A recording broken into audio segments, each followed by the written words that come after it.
braced for impact. Now they're lost at sea with no food, no ship, and surrounded by pirates.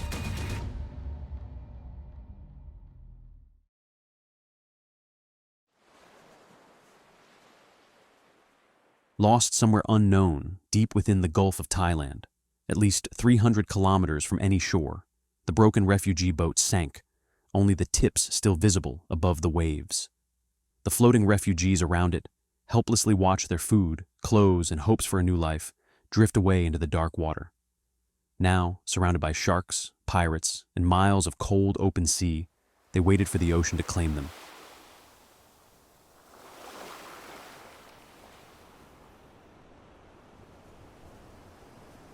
The air was heavy with silence, faces blank, long sighs of despair, faint prayers trembling in the wind, the sound of hopelessness itself. Tran stared into the distance of what could be. "This is not where I die."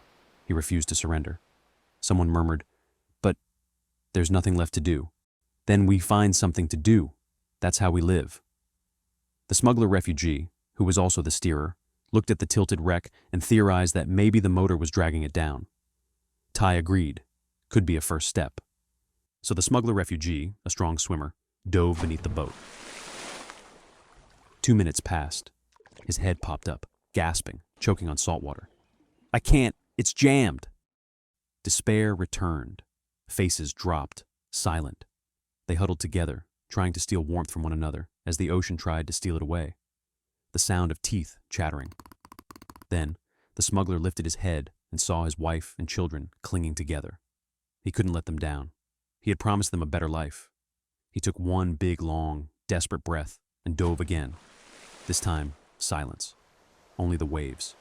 The refugees did not expect much, but then movement. The boat began to tilt. Slowly, it rotated horizontally. He broke the surface, coughing violently, shouting between breaths, "I did it!" With the heavy motor gone, the hull began to lift. It was still half submerged, torn wide open where the pirates had rammed them, but it floated horizontally, barely visible through the surface. The earlier engine failure on day 1 had been a blessing in disguise. If both motors had been attached, the boat would have sunk completely. The boat, once used for hauling coconuts, still had a coconut splitter on board. Using it, the smuggler pried apart the roof planks, hammering and forcing them into place to patch the gaping hole. What should have been a quick fix took hours of half-submerged labor. By sunset, the hole was marginally patched, and clothes were then used to fill the gaps between the patches. But the boat was still significantly submerged. People were starting to get tired from treading water all day. Each minute a battle against exhaustion. Arms burned, legs cramped. The salt stung every cut. Some drifted, barely staying afloat. The young were most affected by the exhaustion. Darkness was coming. If they failed before nightfall, the sea would finish what the pirates started. One slip in the black water meant drowning, hypothermia, sharks. They were running out of time. Clearing water out of the boat was their only way to survive the night. They gathered around it to try and figure this out. They tried sifting, rocking out the water, seesawing the boat side to side, backwards and forwards, a technique used by fishermen to clear water from canoes. But this wasn't a canoe. It was too heavy, too deep, and too waterlogged, and you needed ground to move it efficiently. The effort barely made a ripple. Bailing out water with a bucket failed. It was also too submerged, and because of the boat's curved shape, you're just bailing water from the ocean, not the boat. Each scoop just replaced water with water. You would need lots of buckets, and they only had 3. Someone suggested using bottles and buckets as buoys, but there weren't enough. The math mocked them. 20,000 kilograms of wood and water pressing down against maybe 20 liters of air. Hopelessness returned. A man rolled the boat over, clinging to the roof like a raft. "I'm exhausted. Maybe we should just hang on and wait for help," he said. "No one is coming," Tai shouted. "The only thing you'll wait for is death." Then an idea struck him. Tran conceived a daring, improvised plan. A plan born of desperation, never recorded in history. The boat is still buoyant. You can see it floating, hovering under the surface, with its ends sticking out.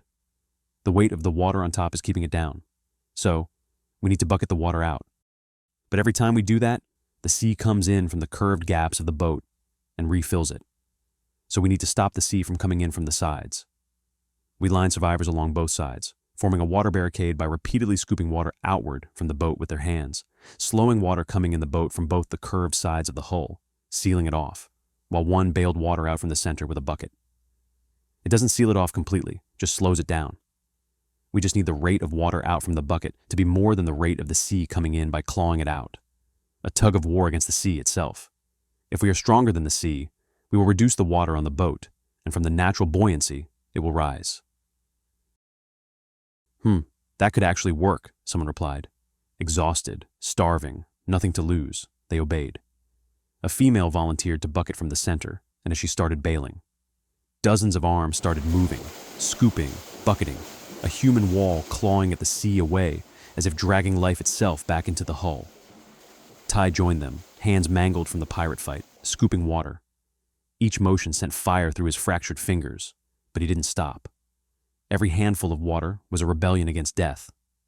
The others saw him fighting through the pain, inspired them to push even harder through their sore arms, and matched him stroke for stroke, until the sound became a rhythm. For 5 endless minutes, a handstorm, willing the boat to breathe again. They were no longer fighting the sea. They were fighting death itself, each splash a strike, clawing to keep it from swallowing the boat whole and devouring the rest of the refugees. The bucketeer, relentless, could feel the faint pulse of the boat underneath, responding to each of her bucket throws, rising inch by inch. The sea was loosening its grip. Slowly, the hull began to lift. "It's working," someone shouted.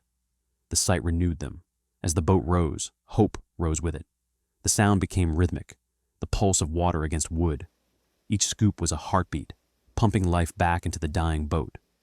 They scooped faster, faster and faster, until the boat rose above the waterline. Now it became a closed system, like a bowl, without the ocean water coming in anymore, except at the hole where they continued scooping out to counter the current. 2 men leapt inside, using all 3 buckets now.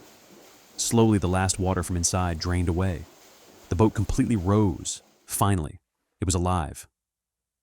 "Not today, fishes," the smuggler refugee yelled. They cheered weakly and tiredly.